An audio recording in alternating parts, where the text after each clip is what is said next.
Remember the TV sitcom called M.A.S.H? Everybody almost has been watching back in, I don't know, are they still doing reruns from M.A.S.H? Used to watch it a lot. I guess my time and the rerun schedule are out of sync now, but always enjoyed M.A.S.H. Interesting sitcom, which also had a way of dealing with a lot of fairly serious and fairly substantial kinds of questions and issues in ways that were delightful and humorous. And I'm told from several people who were soldiers in Korea that the way the stories were told and the way life was depicted there was really pretty accurate. It was often very much like what you saw on your TV screen when you watched a M.A.S.H. episode. The one I'm thinking about is the one called The Day After Christmas. The Boxing Day one. Anybody remember that one?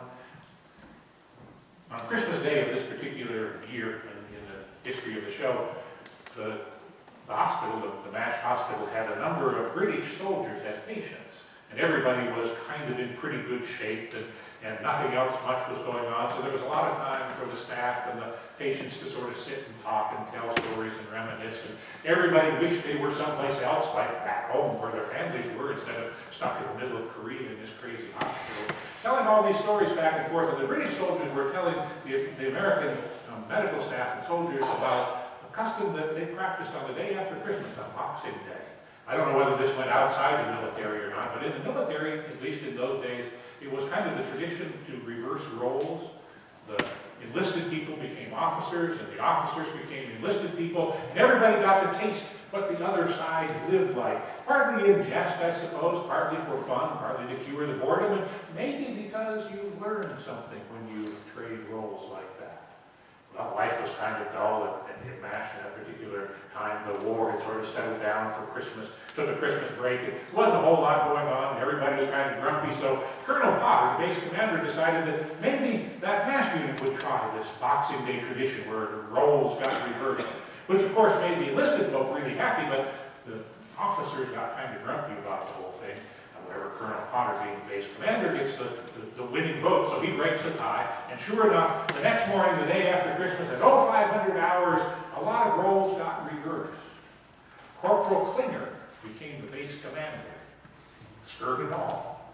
And Colonel Potter became the company clerk.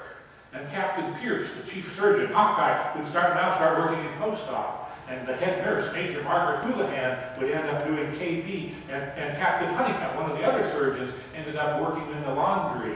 And Major Charles Winchester, remember him? Dignified English aristocrat kind of a guy who came from Boston and knew everything about all the important things like beef Wellington.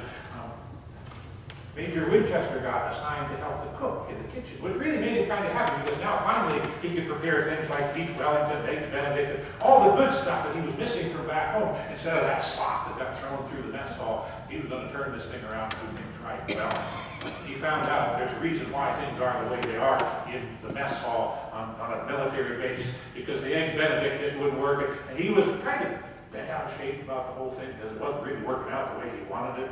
And Hawkeye couldn't make a bed to save his life, and BJ couldn't get a bed sheet clean and white, and Potter couldn't get the hang of typing all those forms in triplicate with carbon paper. Anybody remember carbon paper? It worked really well so long as you got the right side against the copy that you were trying to make. It would make a nice imprint of what you were trying to type. It worked very well as long as you kept the right side to the right side. If you turned it the wrong way around, you got a perfect mirror image on the back side of your original. But it still worked pretty well unless you made a mistake trying to correct carbon copies in triplicate. There's a reason why some of those old people could cuss. Here's poor Colonel Potter typing away because whoever was responsible for keeping the heat working on base didn't know how to do it, so this office kept getting colder and colder and colder. He's sitting there with his gloves on, trying to type on this sticky manual typewriter, and it's not going very well at all.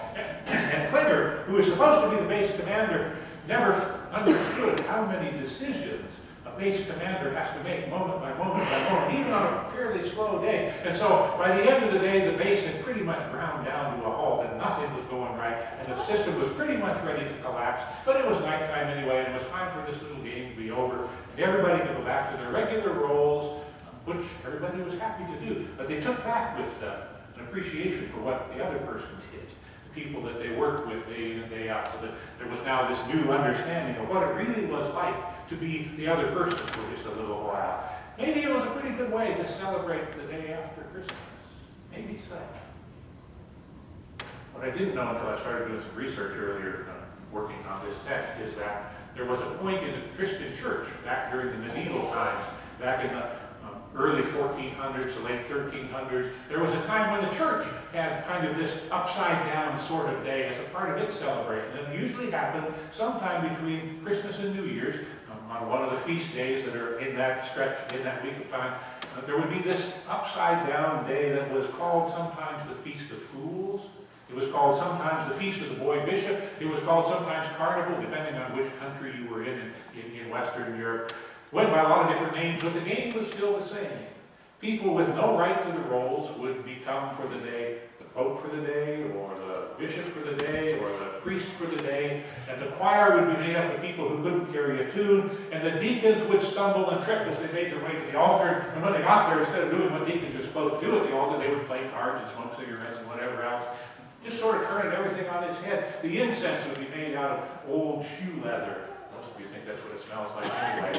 It isn't really. It smells like it. And the Mass would be done just as badly as possible. And the line between sacrament and sacrilege would get crossed fairly routinely. The profane sort of turned into blasphemy, which was the reason why the people with real power in the church imposed really strict penalties eventually on anybody who would try to keep this crazy festival going. It became illegal in the church, and that's why now you only read about it in the history books. Sometimes this role reversal would take place during the reading or the singing of that hymn that was a part of today's gospel reading, that Magnificat, the first word in Latin, Magnificat. My soul magnifies the Lord. As that reading began, because you heard what happened in that reading, that would be sometimes the time when all of these people would get up and switch roles and start doing all the crazy things that were part of the Feast of Fools. Mary's song, the Magnificat, sung as today's gospel reading and sung in that hymn you just sang, sort of set the stage for that kind of activity. Is that kind of odd? I looked this up in Wikipedia, that great fountain of all knowledge. Anything worth knowing these days is in Wikipedia. And once in a while I actually get it right. Wikipedia says about the Feast of Fools that it was a brief social revolution. A brief social revolution in which power and dignity and impunity is briefly conferred on those in a subordinate position. Briefly conferred, according to Wikipedia. And they probably got this one just about right. And except for that briefly conferred little phrase, isn't that what happened in the Magnificat? Isn't that what Mary sang about in her song? Isn't that what she sings? This unmarried woman who finds herself pregnant now in rather questionable circumstances.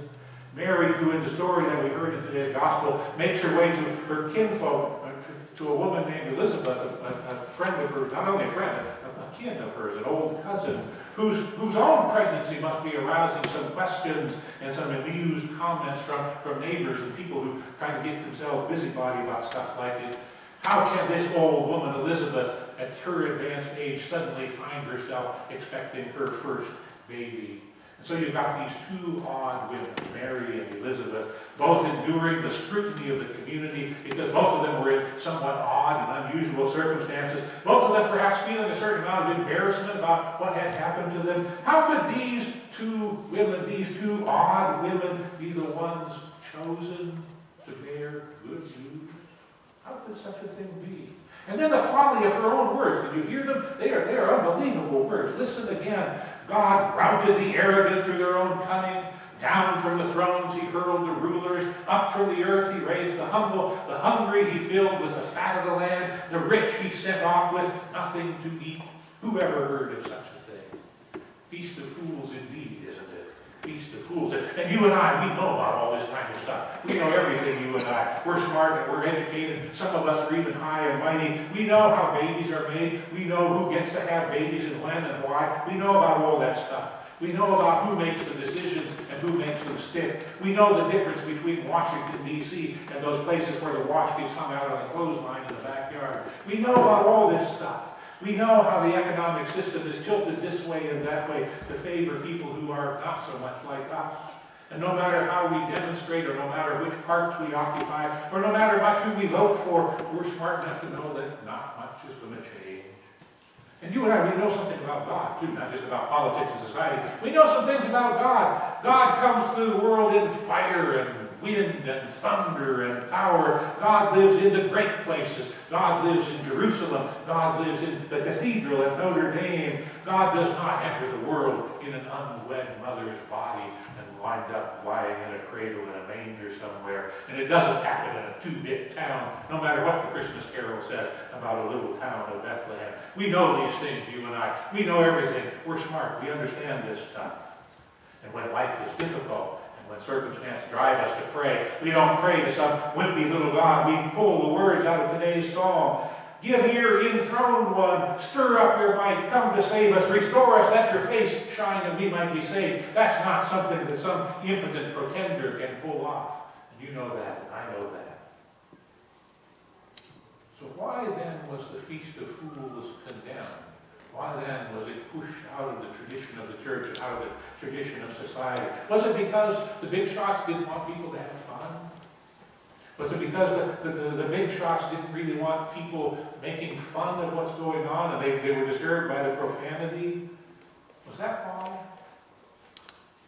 Or maybe it was because this stuff is dangerous. It's dangerous. Maybe it's dangerous to allow people to imagine that reality could be different than it appears to be, that something else could be real despite what's right there in front of your face. Maybe that's dangerous. Maybe it's dangerous to think that the arrogant need to be taken down a peg or two. Maybe it's dangerous to think that God doesn't want children to die of disease and hunger and handguns.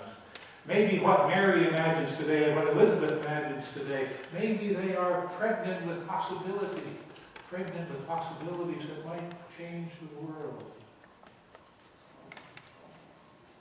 We sit, you and I, we watch Mary and Elizabeth. They're on a dusty front porch someplace, sitting in a rocking chair, rocking back and forth, and they tell stories to each other, and they laugh, and they reach over and pat each other's tummy from time to time. And we watch and we listen, and we can't quite hear what they're saying, but we can kind of piece it together. We watch and we wonder and we wonder and we wonder a little bit more. Might God be keeping promises? Might God be keeping those ancient promises 2,000 years ago when Mary and Elizabeth sat on the front porch rocking back and forth? Might God be keeping those ancient promises today in this somewhat bleak midwinter day that we endure? Is it possible? Is our wondering foolish? Is our wondering faithful? By the foolishness of faith, is God going to birth something new? The foolishness of faith, is God going to birth something new, maybe in you, maybe in me, maybe in us? Let us pray. Gather us, O God, with the oxen and the asses and with all those foolish creatures who somehow manage to discern your will more clearly than anybody else. So may we become wise in wonderful and life-changing ways as we anticipate with Mary and with Elizabeth what you are doing today.